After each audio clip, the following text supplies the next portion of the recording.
En una meseta que domina la ciudad de El Cairo, se alzan 3 enormes tumbas piramidales, con una estatua gigantesca de una criatura mitad hombre, mitad león, vigilándolas a su lado. Estos monumentos, especialmente el más alto de los 3, la Gran Pirámide de Giza, nos fascinan hoy. Ya eran motivo de asombro para muchos escritores en la antigüedad. Tan temprano como en el siglo V a.C., autores de todo el mundo del Mediterráneo oriental reflexionaban sobre ellas. Heródoto, el griego considerado el padre de la historia, en sus historias, un relato sobre las invasiones persas de Grecia a comienzos del siglo V a.C., atribuyó la construcción de la Gran Pirámide a un gobernante llamado Keops. Según él, este rey egipcio habría obligado a 100.000 hombres a trabajar como esclavos en la construcción del enorme edificio durante 20 años.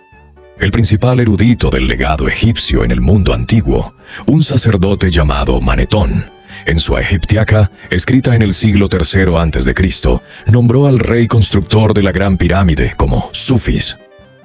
Ambos nombres son versiones del nombre Khufu, así que había algo de verdad en sus relatos.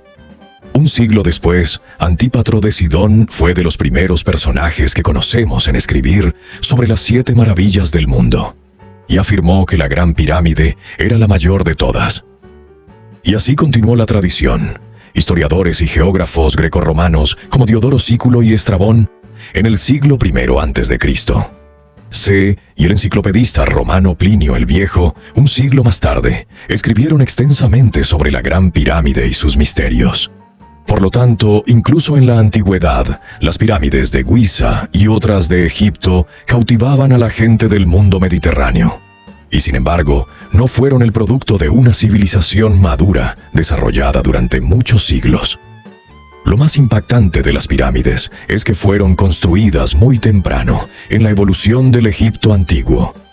Se remontan a la primera mitad del tercer milenio antes de Cristo, hace más de 4.500 años. Esta es la historia del Imperio Antiguo, la primera de las 3 supuestas edades de oro del Egipto antiguo. El Imperio Antiguo pudo desarrollarse como lo hizo gracias a su ubicación geográfica. En términos generales, todos los principales centros donde evolucionaron las primeras civilizaciones humanas avanzadas se encuentran en una región específica, una franja del planeta entre el paralelo 15 al norte del Ecuador y el paralelo 45 grados al norte. El clima allí es óptimo para la agricultura. En esta región se pueden cultivar cosechas sin métodos avanzados, y además es lo suficientemente templada como para disponer de fuentes de agua extensas. No sorprende que los primeros centros de desarrollo urbano del mundo estén dentro de estas latitudes. Mesoamérica, las primeras regiones civilizadas de China, la civilización del Valle del Indo, India y Pakistán, las ciudades de Mesopotamia y la cultura del Egipto antiguo. Egipto se benefició doblemente por su ubicación. Está en el borde del creciente fértil, una franja en forma de media luna de tierras fértiles que se extiende desde Egipto hacia el norte por el Levante y en dirección a Turquía, antes de curvarse hacia Mesopotamia y el Golfo Pérsico.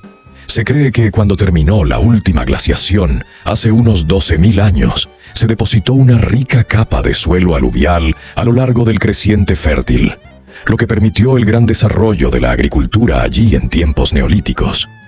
Esto favoreció la aparición de culturas avanzadas al final de la Edad de Piedra. Pero Egipto no solo se benefició por su latitud y por estar en el lado occidental del creciente fértil.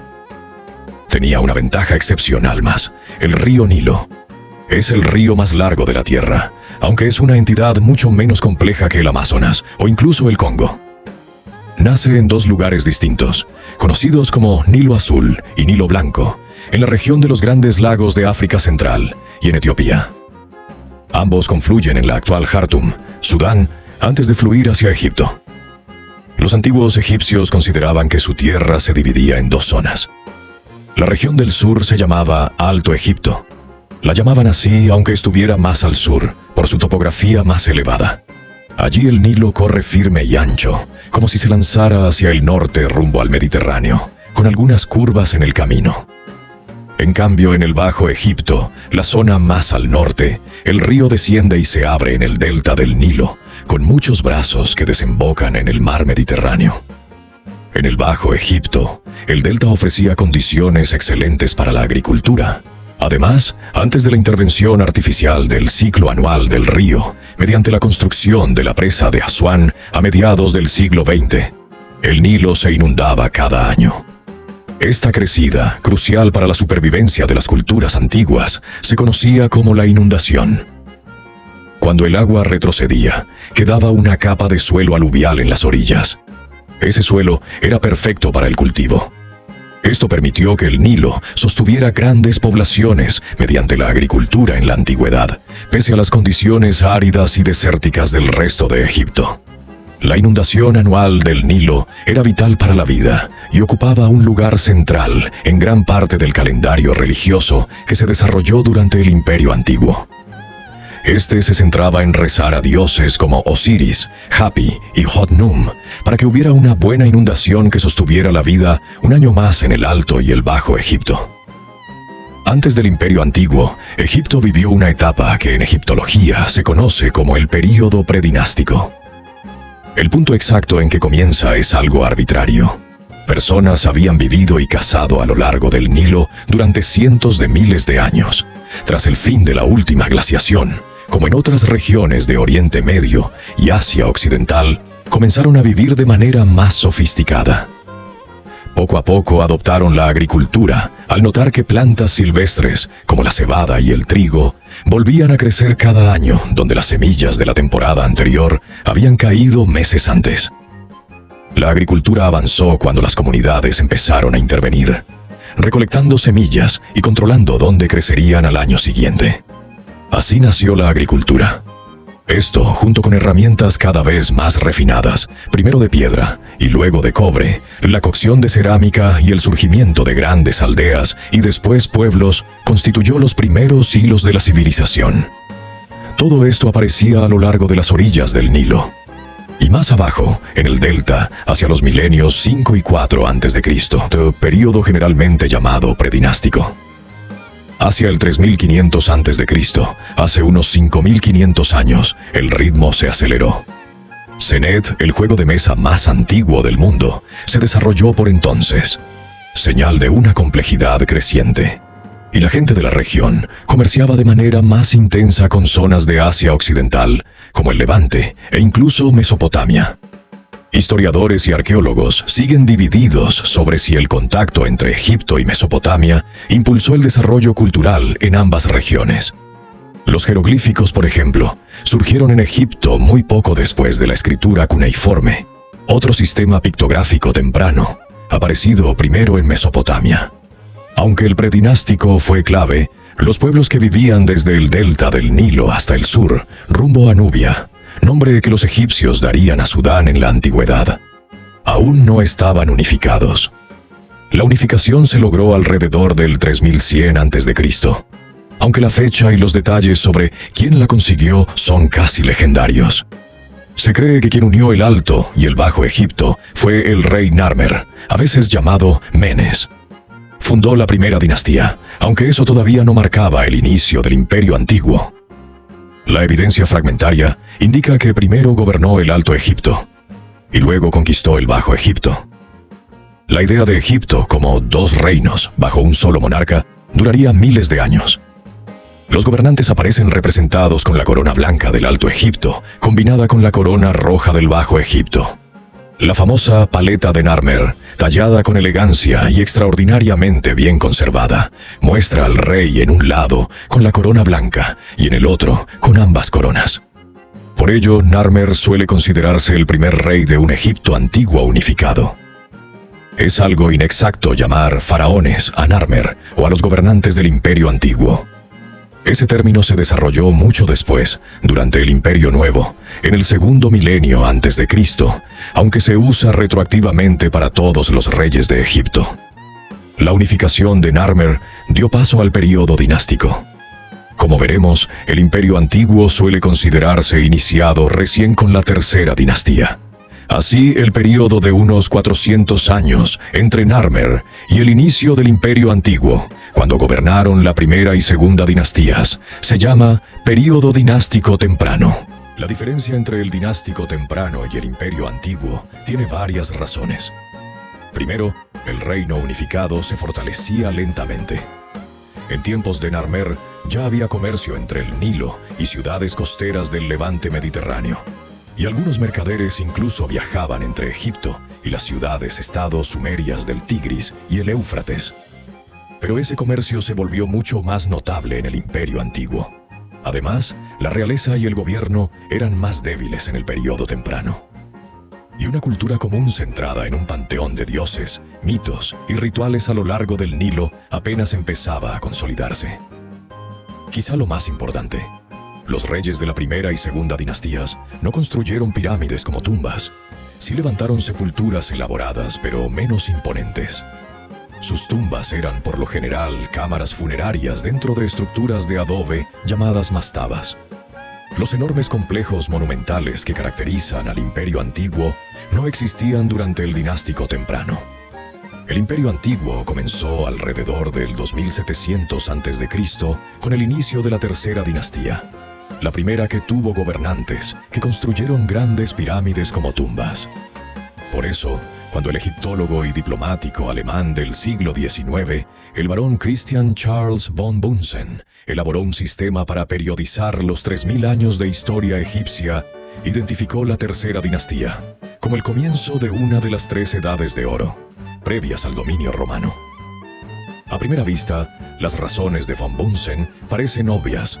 Fue la era en que se construyeron las pirámides más grandiosas. Hubo 3 grandes zonas de construcción: Saqqara, Dahshur y la meseta de Giza. Hoy la meseta de Giza, con la gran pirámide de Jufu, la casi igual de imponente pirámide de Jafra y la Esfinge, es la más famosa, pero Saqqara y Dahshur también son fundamentales. Sin embargo, sería simplista reducir el Imperio Antiguo solo a pirámides. La categorización de Edad de Oro consideraba también la fuerza del gobierno central, la estabilidad del reino y el esplendor cultural. En eso, el Imperio Antiguo fue distinto al dinástico temprano.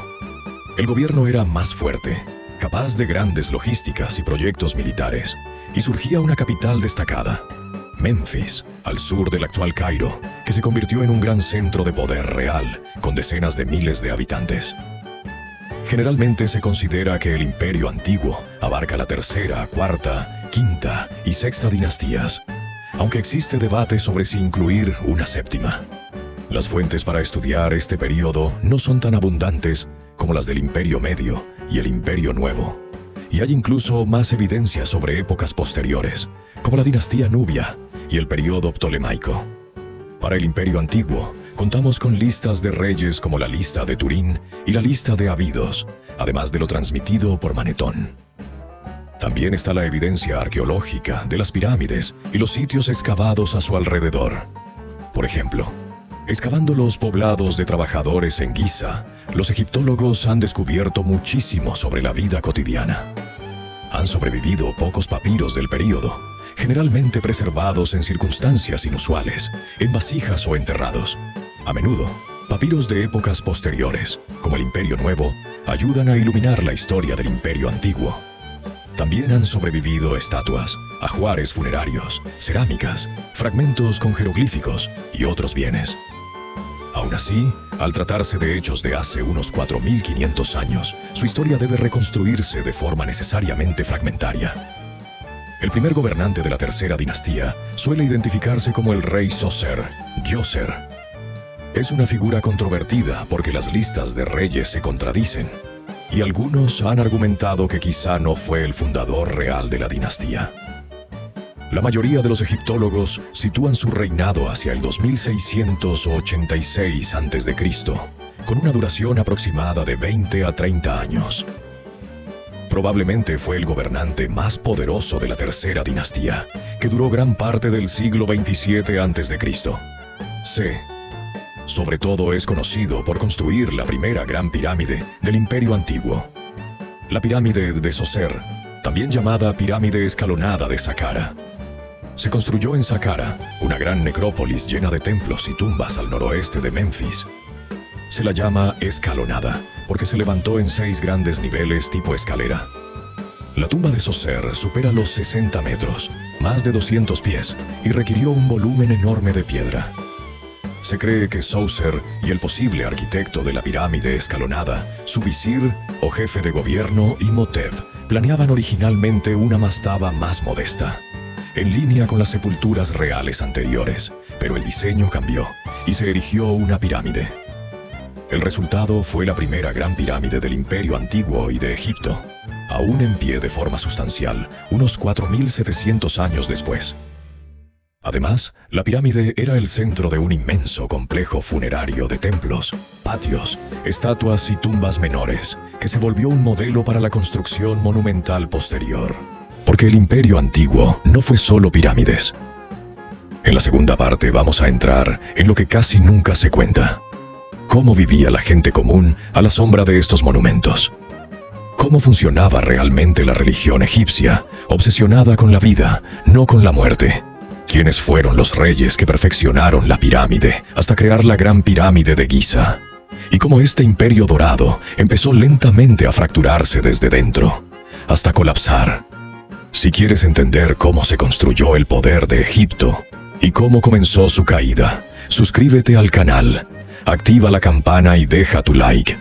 Porque la segunda parte continúa exactamente desde aquí y revela por qué el Imperio Antiguo cambió para siempre la historia de la civilización humana. Nos vemos en la parte 2.